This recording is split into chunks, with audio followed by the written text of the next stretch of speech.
Whoa, and we're live. This is crazy. I haven't been on streaming live. This is the HODL review coming right at you. We're going to be checking this out. This is a test stream. This is going to be an awesome short live stream. Let's see. Hopefully, we're getting some decent signal.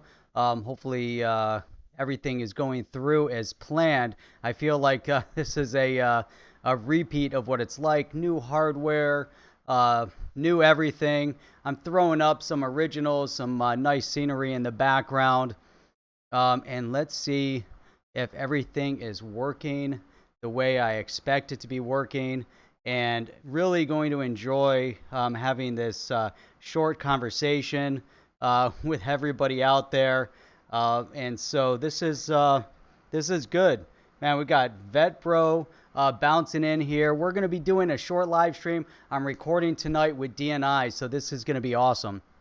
But as we're pulling this together, let me test everything out. I've got OBS all ready to go, all new, short. We're gonna wrap this up in about 25 minutes or so. So that's the short live stream for today. I'm gonna test out a transition real quick, and I'll be right back.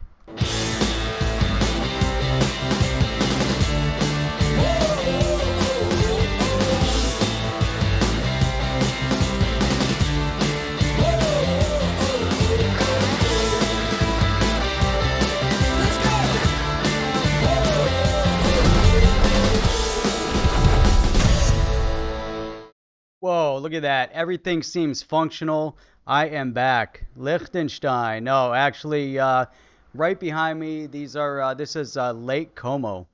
Some old scenery. What's up, XRP Venture? I'm testing out my new hardware. I'm kind of excited. I've been fired up to start doing some live streams, fired up to bring back the HODL review. We got all sorts of amazing things planned. Man, I'm excited. I wanted to go through and talk a little bit of cryptocurrency here.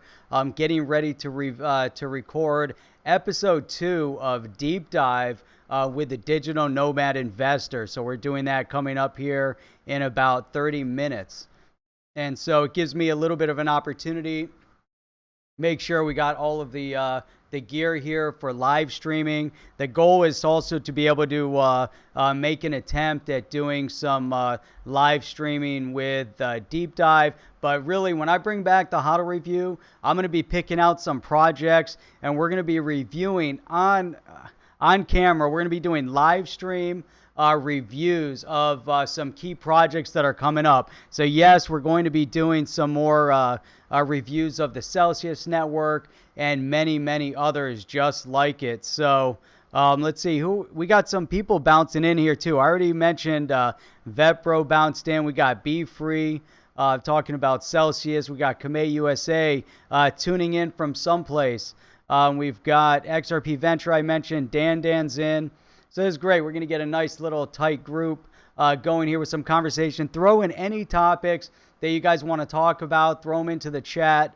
I've got that scrolling. In the meantime, I did want to bring up some crazy things that to me lead towards more and more engagement in terms of mainstream adoption in the crypto space, in the blockchain space. And one of the key points that I saw, I threw this out there in the chat earlier in the week, but this was on CNBC, and they're highlighting that regulators are willing to engage with digital currency. Now, what does that mean if the regulators are willing to engage and CNBC is talking about it? CNBC is reporting based on Grayscale.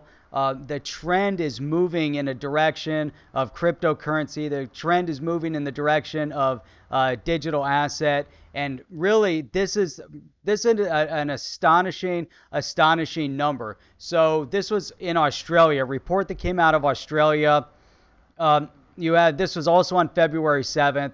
The Australian government unveiled a plan to ramp up innovation through blockchain technology, and they have an entire roadmap, a national roadmap laid out to bring the entire country towards the adoption or adaption of blockchain tech. So this is coming right out of the Ministry of Industry, Science, and Energy, where they have this strategy to capture the value of all the different businesses that are involved in blockchain activity. And check out this quote. This to me was mind-boggling, because here it says, Australia's interest in investment in blockchain as a decentralized peer-to-peer solution. This is quoting off of CoinDesk. Peer-to-peer solution has been gaining ground because of the technology's promise to deliver significant cost savings across a number of industries. And the industries they look at: finance, energy, manufacturing. And we're going to bounce into another article that, to me, when we see governments discussing the potential of blockchain technology, we see the regulators talking about the adoption of digital currency and crypto. Things are moving. Now, this was the astonishing number that I pulled up, and this was from this article that was on CoinDesk about Australia. But they're talking about this roadmap in Australia. They predicted that blockchain is going to generate global annual business value of over $175 billion by 2025. Now, we'd have to dig into the roadmap.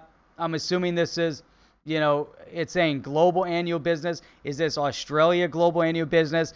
But then they're talking about by 2030, none of us will be around. By 2030, so we're talking about in 10 years from now, they're looking at $3 trillion. So they're moving 5 years from now, in 2025, they're talking about business value of over $175 billion, and moving in 5 years after that to $3 trillion. Those are staggering numbers. What they're predicting, and obviously we're seeing that kind of movement. Let me take Darcy BXRP. What's up? Good to see you here. We got Threadwork. Derek bounced in. Good to see you guys all joining for this maiden voyage, or the rejuvenation of the HODL review, getting ready to start doing some weekly live streams and a lot of other great content. But I want to connect the dots here, because what we're seeing here is a tie-in of I lost. Oh, here we go. So and it's interesting. So here we are. We're talking about this movement, this trend, this acceptance within the governments of digital asset and cryptocurrency. But then we're also seeing the dabbling, let's say, of some sort of regulation, the dabbling of the governments into the potential invasion of privacy of the consumer.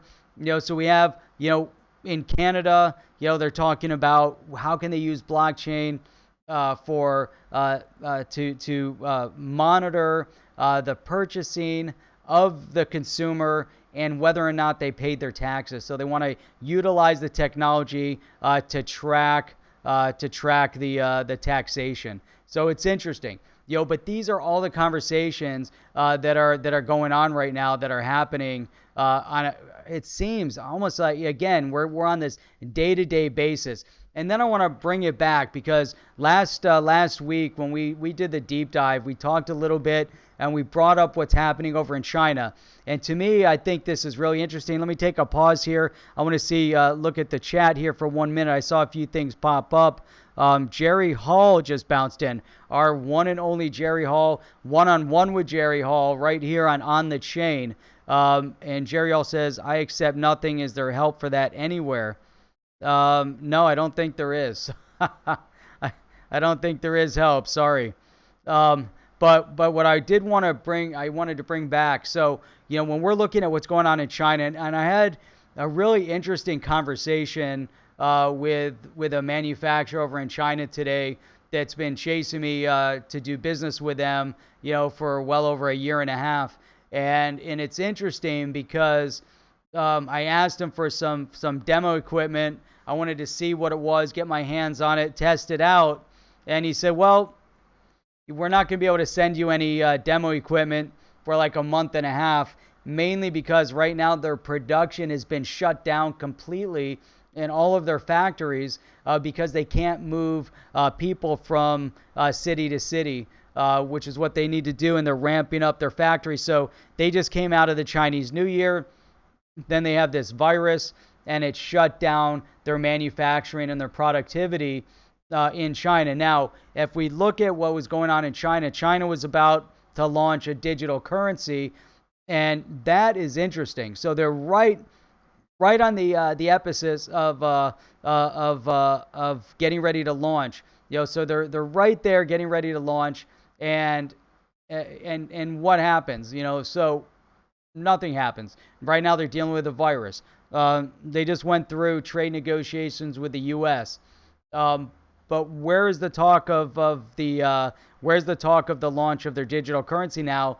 It's been set back. Now this is really, it's a major powerhouse from a global perspective if we think about digital currency, because China was racing to be the first one to the gate. And then we see others that are now racing. Now we see Australia rolling out a national strategy to make things happen. It's impressive.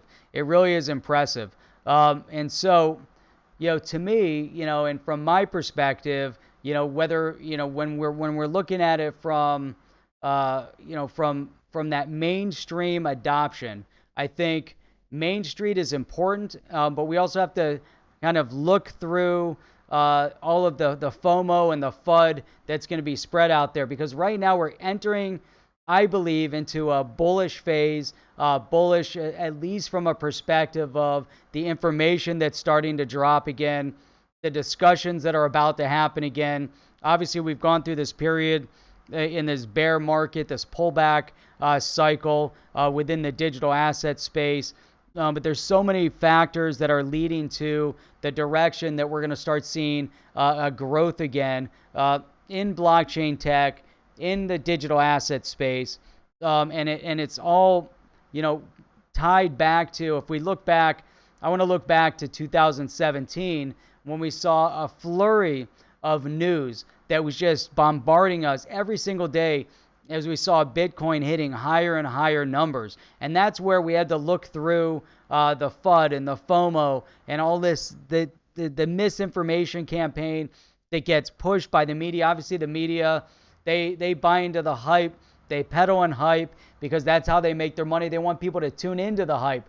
But right now, slowly, it's starting to grind little by little, and we're seeing more and more of this information. So when we see CNBC talking about digital asset on a more frequent basis, it's interesting. So yesterday, I was doing some SEO checks, and we're looking at keywords.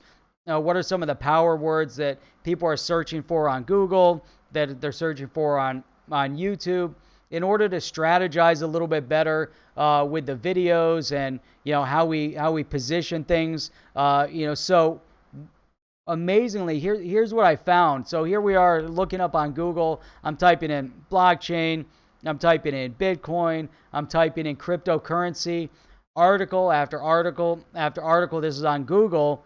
Forbes, Bloomberg, CNBC, MSNBC, whoever else publishes, the Yahoo Finance. So it's just like one after another after another. I didn't see any of the videos coming up. I typed in Ripple XRP, Forbes, again CNBC, all the different interviews with Ripple, some of the key blogs that Ripple posted.